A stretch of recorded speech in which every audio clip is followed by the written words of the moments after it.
You are listening to Comedy Club for Kids presents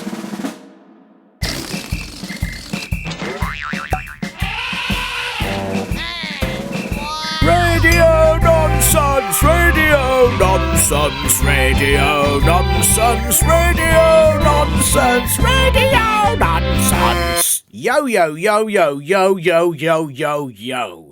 As you can tell, I'm currently surrounded by yo-yos. I'm not even sure where they've come from, but I've decided to count each and every one of them by sort of saying their name every time I spot one. Yo-yo, yo-yo, yo-yo, yo-yo, yo.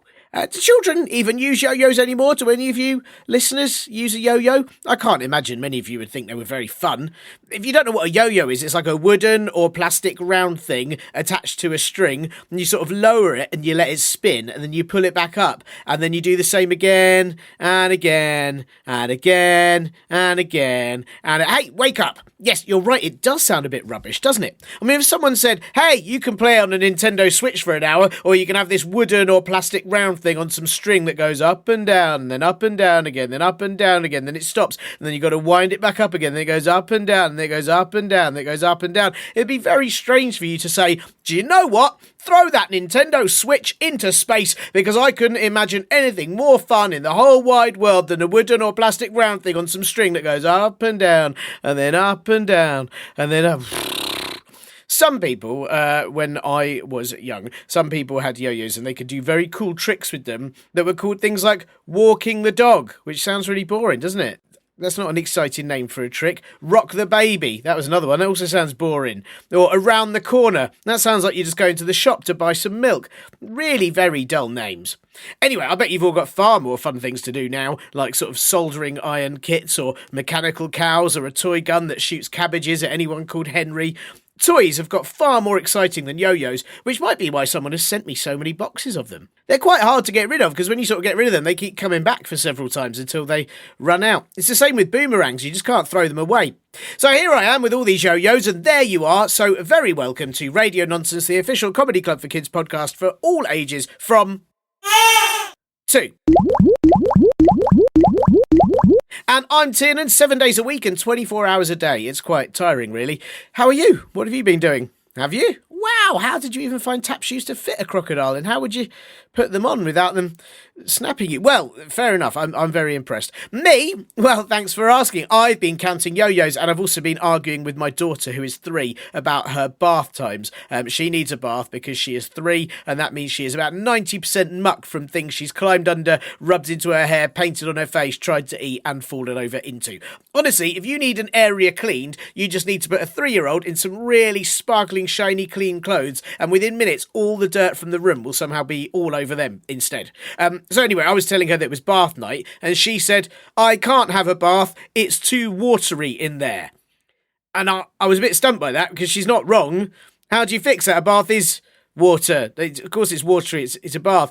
How do you stop that? Do I put jelly powder in the water so it becomes more jelly than water? But then she wouldn't be clean, she'd be really sticky, and then I've ruined a lot of jelly, and then she'd be so sticky that mucky dirt things would stick to her even more, and yeah, it'd be terrible.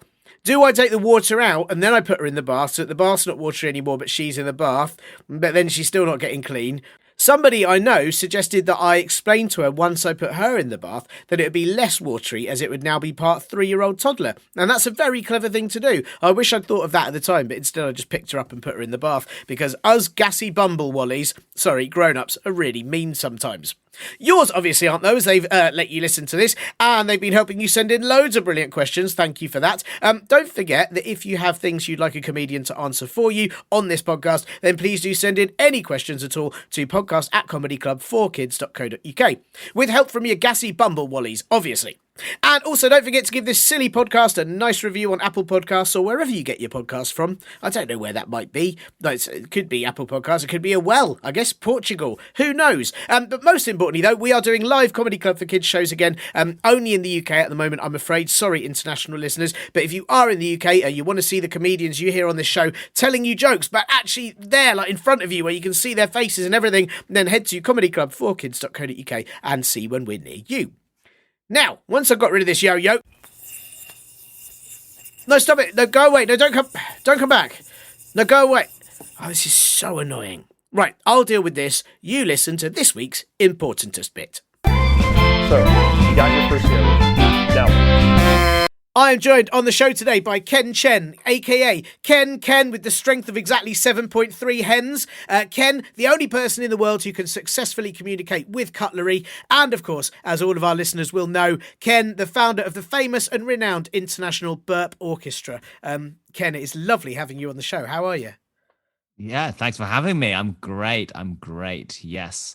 Oh, to take me back to those days of putting that orchestra together. It's always nice to. Beautiful. You made such beautiful music. Yeah, the show Glee was originally going to be about a burp orchestra, but they decided it was too out there. Yes, I suppose it's quite sophisticated as well. I'd have thought because Glee needed to be for a general audience, didn't it? And it sort of went out to the mass market for all ages. But actually, something like a burp orchestra is like next level artistic culture, and it may have been quite hard for some people to deal with. Yeah, and it's mainly just a lot of gas in the studio. Too much gas. Yes, which made it quite difficult for audiences, I guess. Yeah, pretty much. People were just like, they were smelling people's foods. That was the main issue. Yes, but you were quite clever in that. I mean, one of the things, there's many things that I really admire about your career, but one of the things you were brilliant. You used to have different people eating different foods in the orchestra, so that not only would it be sounds, but it'd be smells to go with the music. Yeah, that was an important part of it. It was very much the original 4D experience. Yes, that's all exactly sorts of it. Sense. Yeah, I feel all music should come with a sense of smell attached to it. That's true. Yeah, do you know what? That's a lot of music's missing that actually, and I think it would be brilliant to go see a live gig and really get a whiff that is unique to that band. Yeah. Then there's more. There's more prestige in seeing a band live, which you gotta have that so people can go, okay, well, did you really see whatever the Beatles live? What do they smell like? And people would then know if someone actually was a real fan. What would you just out of interest? I was trying to imagine what the Beatles might smell like, and it's difficult, isn't it? Because I'd have sort of said in their early days, probably sort of quite down to earth food, and then probably later on, like Paul McCartney would smell of some sort of vegetarian burgers, I think. Yeah, after that, that whole thing, that whole meat thing, that vegetarian fad that he got into. Yeah, and I guess, and John Lennon probably later on would have smelled like being in bed, I think. Probably just sort of like when you wake up, that kind of smell. Yeah. I don't know. It's difficult. Have you got any bands that you particularly like and you can imagine a smell for? It's a good question. I'm not actually that into music myself, weirdly, as a conductor and manager of an orchestra. I don't really follow musical trends, or maybe that's why I started the Burp Orchestra, because I thought, you know what, modern music, classical music, all of the musics aren't quite interesting enough. They don't quite represent the raw human emotion of burping. But again, one of the things I admire about you is you said, the world needs this. I'm just going to go and do it, and I'm going to bring it to them, and I think that's really admirable. I think more people need to take that initiative. That if the music or smells or just burps that they love aren't out there in the world, that they can bring it to people. It's pretty exciting. It's what I did. It's what I do. I bring people things that they definitely ask for. well, thank you, and again, thank you for taking time out of that to have a chat with us on the show today. And how are you getting on in general when you're not dealing with burp orchestras? Are you well? I am well. I'm generally very well. I've had a great lockdown, but the grand scheme of things, I've had a very good lockdown, so I can't complain. I have to let listeners know, and I hope you don't mind me pointing this out, but you are wearing what looks like the comfiest sort of jacket robe. Is it a slanket? Oh, a throw. It looks like you're wearing a bear, and it is. I assume that it's just incredibly cozy. It is the coziest thing. I wear it all the time. I should probably wash it at some point because I'm always just wearing it at the computer when I'm doing everything. When I'm doing gigs, I sometimes have it on. I mean, you've basically been hibernating, haven't you, for like a year? Pretty much, pretty much. I've enjoyed the time off. I was already going to take a big break from everything around like February last year, and I was like, oh, okay, this break is mandatory then. Fine, that's fine. But I think that's quite nice. You see, I've always been. I think one of the things I've mostly been jealous of bears for. There's not many. I think bears have to Yeah. poo in the woods. That's not nice. You know, have to sort of No. catch fish with their hand. There's a lot of things that I wouldn't be jealous of bears of. But I think the hibernating thing has been something I've always looked at and thought I'd very happily sleep from say November through to March, and then wake up Yeah. in time for spring. I think humans should develop that kind of instinct, and probably we should have it by law that people are allowed to do that and still get paid. Yes, absolutely. Would you have? Because I suppose one of the things I always worry about is like bears can eat enough and then just not eat for months, and then That is true. and that's hard for us. But I reckon if you could get takeaways, it would be all right. If you could just, yeah, I guess so. I think that is what Uber Eats and Deliveroo really are catering for, is the hibernation. Yeah, but then those people delivering wouldn't be able to hibernate, so then you've got the No. tricky issue there. But That is tricky. Yeah. Maybe they can hibernate for the rest of the year, and they could live in Australia so they can have summer. that's a really smart No, that plan. doesn't That's a make any really sense. smart plan.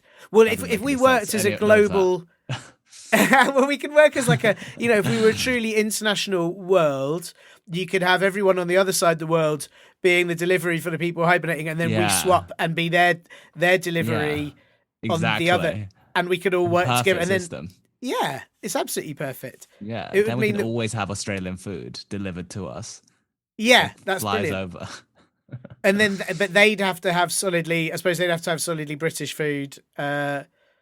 Yeah, I don't know who wins and who loses in that situation, but Yeah, I don't think anyone particularly wins, but it'll be interesting. that's It'll be very almost true. worth it. yeah, it's. And I think also you'd wake up from the sleep so refreshed that it wouldn't really matter.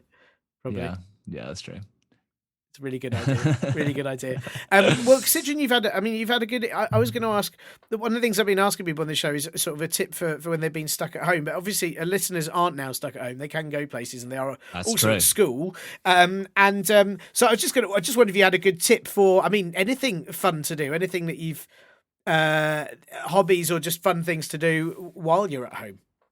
I think got really into more social gaming, like video games, which are more social in lockdown. I've got really into this game called Among Us. I don't know if you know of it.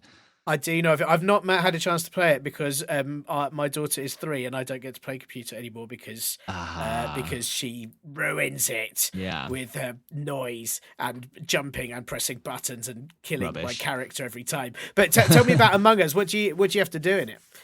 It's one of those social deduction games where someone is like lying. You know, have you played Werewolf?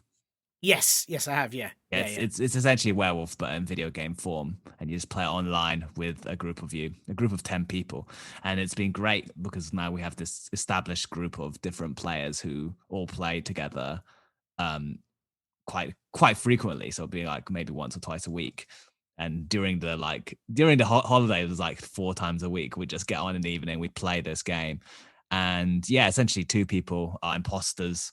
And they have to lie and pretend to not be imposters while trying to kill everyone. That sounds amazing. And what I like as well is you're building relationships with people while also lying to them, which Yes. then means that were you ever to meet in real life, you'd be really suspicious of everyone and you wouldn't know if you're all telling the truth to each other or not. Exactly. That's the key. That's the good foundation of any friendship. I recommend that as a starting point. I think people should have that deception element in all dates, interviews, any other kind of first meetings. Yeah, I totally agree. And I was going to say as well that what the best thing about your advice is that there are kids listening to this who'd be like, "Oh, I need a tip for something to do." You have said that I should play computer games with other people, and that is, I mean, that's an endorsement. I think the fact that I you said it endorse. officially on this show means that all parents have to allow their kids to do it. Exactly.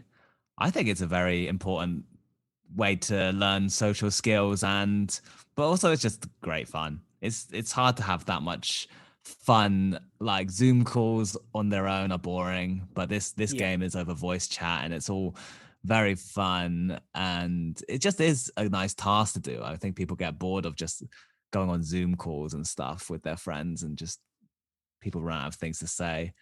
Yeah, well, totally. And also, I think, there's this big thing that a lot of parents think that their children should only have certain amount of screen time a day.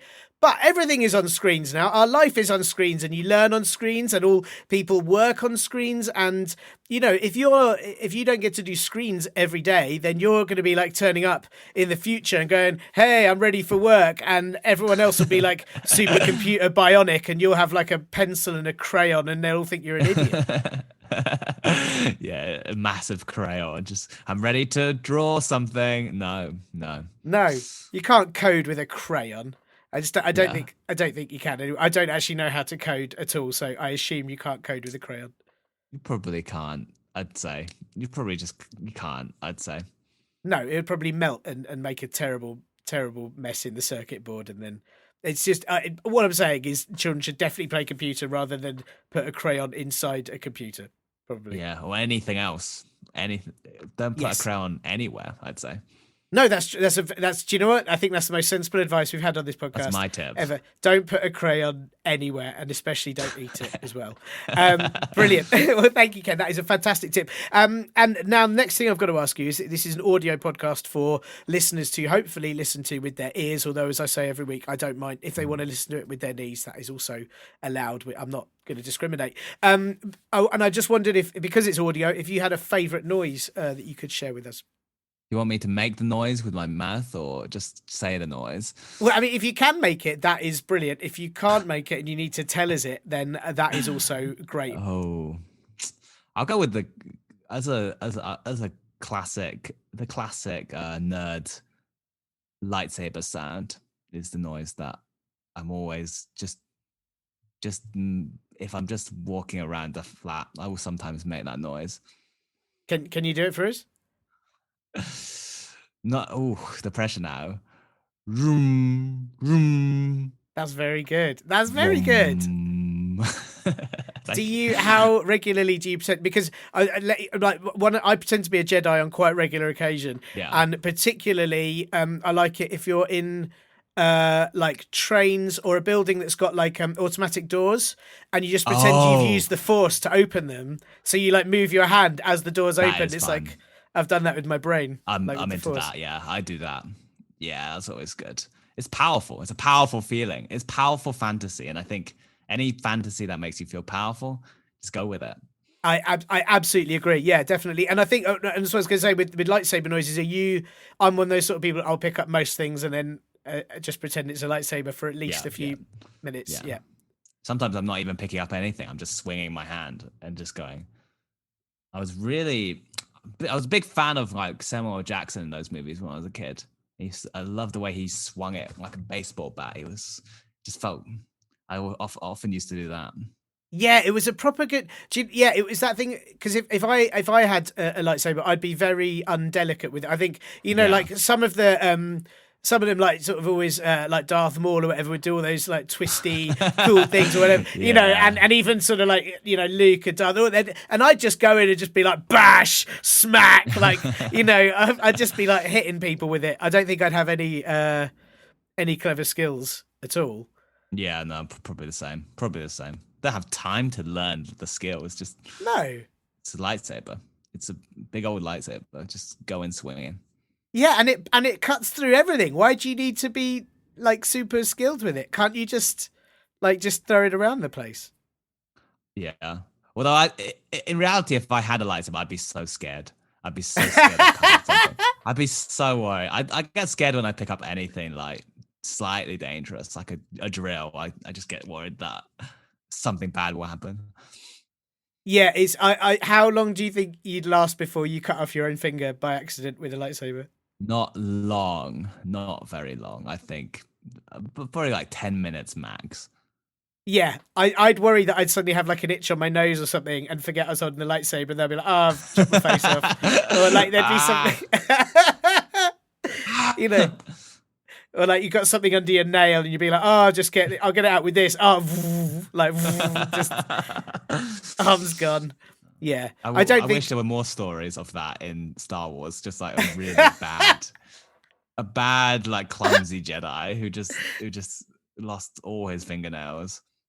We need the Star Wars series. We need is an A&E in Star Wars in the Star Wars universe that's full of people that have had terrible lightsaber accidents because they've been really careless and just in there for awful reasons. And yeah, I think that's definitely. We'll get in touch with Disney after this and we'll sell that to them.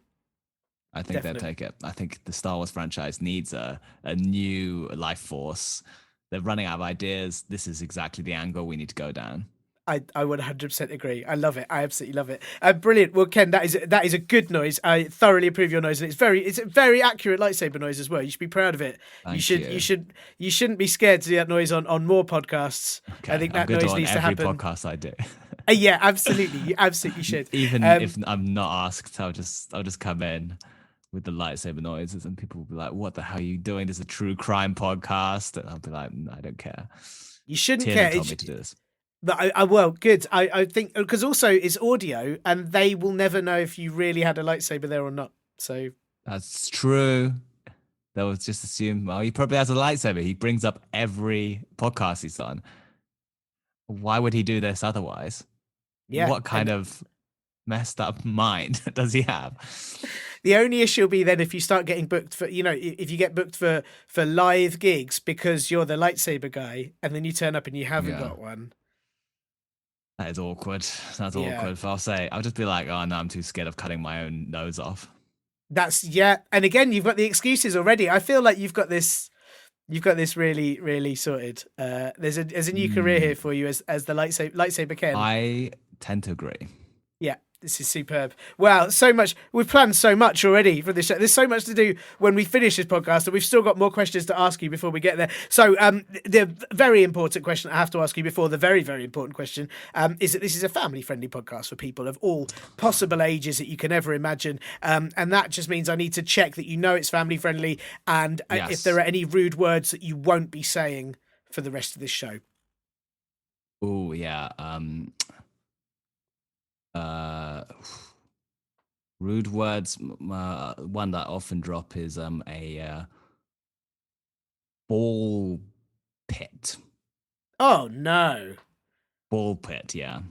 Oh no, that's horrible because horrible. No, it's horrible, and because horrible word, very offensive, but also ball pits themselves often have wee in it, often have germs in it. They just exactly. They're pretty disgusting. They're disgusting things, aren't they? I don't know who saw a pit and thought, I'm going to fill that with balls. Yeah. Some sicko. Absolute sicko. Well, thank you for not saying that on this podcast. If you don't say ball pit, I won't say it. Yeah, I definitely won't say ball pit. Same. I'll make sure not to say ball pit. Thanks, Ken. Thank you. I really appreciate it. Right, Ken. Obviously, the reason I've got you on the reason I asked you to do this episode is because there's a question that's been sent in. I think this is perfect for you, and I think you're the man that can answer this for us. I think you're the one that can give the answer that's needed. And this has been sent in from Thea in Amsterdam, which is very exciting. And she said to say this like I'm a news reporter, so I'll try my best. But the question that Thea has sent in is, why is news so boring? Ken, why? I'm required to respond as a news reporter as well.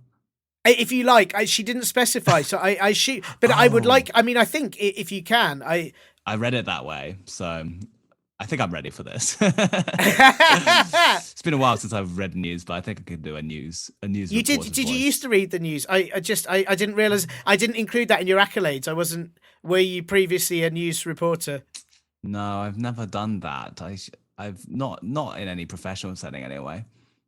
Oh, I see. You just meant since you've read the news, as in you've read the news for yourself. I thought you meant since Yeah. you were a professional news reporter. Oh no. I've not had that chance. Maybe in the future. Maybe that's where my career is going after this. After this might be my audition tape for that role.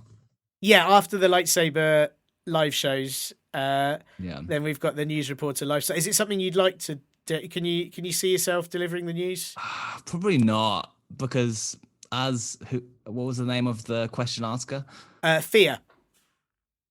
Thea? Thea, Fia. Thea. F, yeah. Well, as Thea says, it is very boring, so it would be a step down from comedy and all sorts of other things. That is true. But Ken, why is it so boring? What do you think it's boring? Okay, I'll get into the. I'll do a bit of news reporting. Welcome to the 6 o'clock. Is that what they say? Welcome to the night's special, panorama special on why is the news so boring? Here we are with a special investigative reporter, Ken Cheng. Well, Ken Cheng, I think you'll find that the news is boring because of the really weird, monotonous voice that they often read it in. If you were to have any conversation like this, it would sound very boring. Like, imagine if I was just talking to you about what I did with my day and what I bought at the local Tesco's. Well, I went to the Tesco's and bought a packet of sponges, some bread, some oranges, and a gallon of milk. As you can see, that was incredibly boring. Another reason the news might be boring is because it's often very sad, and being sad all the time is very dull. Why do we have to be sad all the time? Why does the news have to be sad? And why can't it be more happy? Wow. That's the most I can keep up that voice. It's actually very hard. I've got to applaud that. That was superb. And I have to say, Ken, that I think your answer was absolutely correct. But I found that exciting. I mean, maybe you're too good at it. Maybe you're too good at the boring voice. But I didn't fall asleep during that. No, maybe it is maybe it is a great voice to say anything. Well, no, but I think you're right. I do wonder if talking to people like that, especially for a long amount of time, it would probably get annoying. Yeah. If not boring, wouldn't it? It would be annoying for both the person talking like that and the person listening. Yeah. Have you I'm trying to think of a good question to ask you in that voice that you could answer in that voice, and we could let's give it a test run. Let me see. Have you had any exciting sandwiches today? Yes, I have had a few sandwiches. Let me just think back to what I ate. Well, it was a nice pickle and bacon and lettuce and tomato with a dash of onion. Wow. What a tasty sandwich. That sounds really exciting. Do you know what? I think you're right. That did sound like a good sandwich, and yet having to ask you about it and hear you respond like that made it less exciting. Yeah, I think it would be unexciting to have any prolonged conversation with anyone talking like that. And I don't know why it's become the classic news voice. Was it ever decided at any point, or did someone just start doing that and everyone was like, oh, that must be what newsreaders sound like. Let's keep doing that. It's a good question. I wonder if in the old days, they maybe read it in a more excited, like, "Hey, it's the news, everyone!" and everyone was like, "Whoa, you need to calm down. You're saying sad things. You're saying that, like, it's the news today. A rabbit got fired into space by accident." Everyone's like, "Whoa, no, that's a sad story. We don't send rabbits into space." Yeah. Well, they used to have town criers, and they're quite exciting, but maybe that got old. Hear ye. Maybe they should just bring that back to the news. Yeah, and they always had a big like a bell, didn't they? And they'd ring the ding, ding, ding. Hear ye. But also the town criers would just walk in because like at least with the news you can change the channel. If you're not enjoying it, you change the channel or something. But a town crier, you just be like getting some carrots or something, or walking your donkey or whatever it was people did, and then they just walk in and go bang, bang, bang. Oh, I've got the news. It'd be like, whoa, I'm not. I've got a headache. Go away. Yeah, really I guess the public reaction to people screaming in the streets has really turned around since those days. Nowadays, if someone screams in the streets, you're like, I won't trust this source. Yes, that's true, isn't it? Whereas, and that feels very unfair to people who scream in the streets nowadays, because if they'd just been alive 200 years ago, they'd have been the top reporter for the area. Yeah, they were born in the wrong time. Yeah, now they're just screaming Bob outside Tesco's or whatever, and Yeah. it's a real demotion. And how sad. Yeah, that is a shame, a real shame. That is a real shame. Do you think? Because I think your other point, which is very important, is a lot of the news is miserable. It's always like, this person is dead. This is gone wrong. This, something's on fire. But if the news was about, like, do you think that the news has to be read like that because it's sad, or do you think we'd get better news if, like, I try to work out the cause and effect. If the news was more exciting, do you think we'd get more exciting stories, or is it that because they have to report the sad stuff, they have to be sad? Interesting. I'm not sure what is the real chicken and egg situation. I think the news is sad because our brains are geared to looking out for danger, and sad things are often dangerous things. So that's why the news has become overwhelmingly sad, because it's exploited what people are most like drawn to. That's I think true. there is a lot of happy news out there, but it's rarely on the broadcast news. So, but we need like a different show. We need like a happy news show that Fear may enjoy, that we could maybe read, that maybe people like this, could read out in a much more excited voice. Yeah, I think you would need that first, and then people can start doing the voice. Yes, yeah.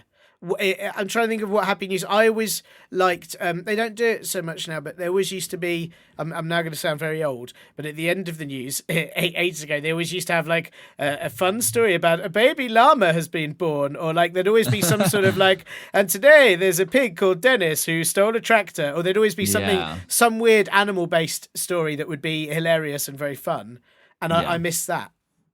Yeah, they should probably bring that. What happened to those? Did they run out of cute animals? Yeah, maybe, or maybe all the animals have been miserable. Maybe because people kept talking to them in that boring voice, all the animals were like, "Oh, I'm only going to do boring stuff now. I don't know. I mean, again, I don't know what's happened first." Do you think Fia would enjoy that? We don't know actually what. It's a hard question to answer to Fia, because we don't know what her sensibilities are. Maybe true. she finds it boring because it's not, maybe it's not sad enough. That's true. She might want it to be even more sad. Yeah. Today, somebody kicked a puppy and put it in a well, and Fia would be like, "Yeah, this is what I've been dreaming of." Yeah. Thank God. Finally, That's they're true. not afraid to pull their punches now. That's it. Maybe Fia is wanting more dangerous, more awful news. That's very possible. I mean, the other thing that we haven't mentioned is that the news people who read the news are always in like suits or smart clothes. That is boring. Yeah, it's really boring, isn't it? Anyone wearing a suit, it's automatically boring. Yeah, that's true. That's absolutely, definitely true. Yeah, that is suits true. are the most boring thing. I mean, I don't know what your preference would be. I'd quite like to see someone wearing a Viking hat reading the news. I think that is a good idea. I think that would make people would immediately be like, well, this guy's wearing a Viking hat. He probably. At the same time, I think the public opinion on trusting someone wearing a Viking hat is quite low. So that's something we need to deal with. Again, I think people mistrust. The issue is news has to be trustworthy. And often trustworthy things are quite boring. That's true. But then, you see, I trust people who look... I mean, like for example, right now, you're wearing that throw that looks incredibly comfortable. I trust you because I trust that you're a person that likes comfort and you're not going to muck about. You're going to go, do you know what? I'm going to wear this throat because it makes, and that makes me go, Ken's obviously a trustworthy person. I mean, I know you to be anyway, but you know, I love wearing hoodies because hoodies, which I'm not wearing one today, but they're just the most comfy item of clothing. So if I saw a news report in a hoodie, I'd be like, yeah, they know what's going on. Yeah. Well, maybe society needs to change then. Maybe that's the issue. Society needs to be more welcoming of hoodies. So is it society's fault that news is so boring, Ken? Yeah, because news is ultimately only catering to whoever's watching it. So if it was people like you, me, and Fia deciding, we probably would make the news exciting. We'd probably make it look like a cross between, you know, like kids' TV and I don't know what else, YouTube and something else that's exciting, like an action film or something. Probably, yes, or like one of those like fun sciencey shows like Brainiac Science Abuse. Kind of put all those together and make news like that. That'd be so awesome. I would really, I hadn't even thought of action. I'd love to see like a news show start with the presenter, who's obviously wearing a Viking hat, diving through a window, like escaping an explosion, and they go, ah, here's the news. Like that would be, I'd be totally tuned in every time. Yeah, I think they should try reading the news in an action style way. Like, this is the news. Liam Neeson from Taken. This is the news. That's it. The stock market has gone down 2 points on the Dow Jones. I'm coming to get you. And like this, it's more like that. The voice that's on every film trailer, isn't it? Coming soon, something terrible is going to happen. Yeah. To be honest, film trailers are more exciting by about 5 times. Yeah. Well, I like this. I think this is a fantastic idea. I mean, firstly, I think I'm guessing Fia probably won't be very happy with the idea that she's going to have to start watching the news so that they might make the news for people like her. But I think, you know, if she's happy to write in and suggest some of the reasons that we or some of the solutions that we've given, definitely.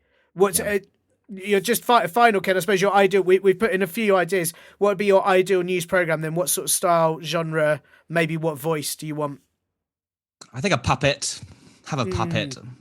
Definitely, we're talking like either like a Muppet style puppet or Hackety Dog is pretty great. Yes, I'm a fan of Hackety Dog. I love Hackety Dog. He's brilliant. I met him recently, and did you? He's a pro. He's a pro. He's a real pro, you know. And he reads the news so well. Yeah. It's weird that he's not got the same prestige as like Jon Snow or whatever. It's like people wouldn't put them in the same category, but actually they're doing the same job really. And they're doing it probably at the same competency level. And one is much more exciting than the other, yet is not as prestigious. I'm totally with you. Hackety Dog to read the news. That's definitely puppets is the main thing. Yeah. Ken, that is a fantastic answer, and I hope Fia is happy with that because I certainly am, and I think if just talking to you has made the news already seem a lot more exciting. So thank you so much for that. Have you got an exciting rest of the day planned? Is it much burp orchestra practice or something else? Yeah. Do need to check up on the burp orchestra there, check their diets. It's actually become way more admin about their diets because of this whole smell thing. There's actually very little skill in the burps. It's more about making sure their diets are correct. That's a tough job, but somebody's got to do it, and it's you do it. It's me. Hopefully not for long. Hopefully I'll pass it on. I think literally, if not, sort of in the air, in the wind. Yeah, lovely. Well, thank you, Ken. Thanks tons for your time, and hopefully catch you soon. Thank you.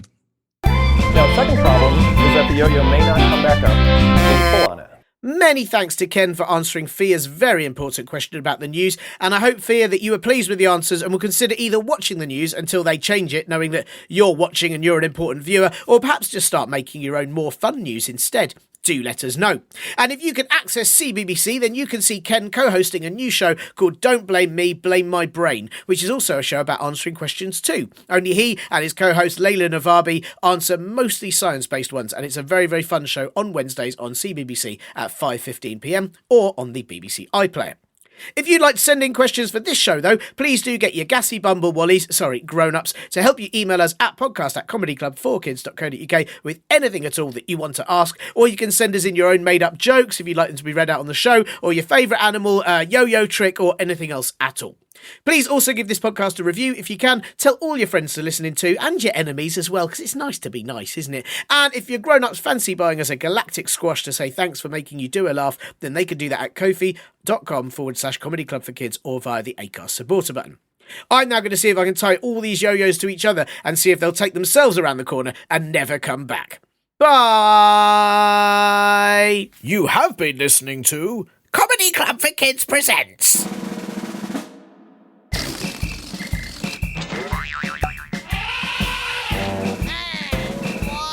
Radio Nonsense, Radio Nonsense, Radio Nonsense, Radio Nonsense, Radio Nonsense. It's the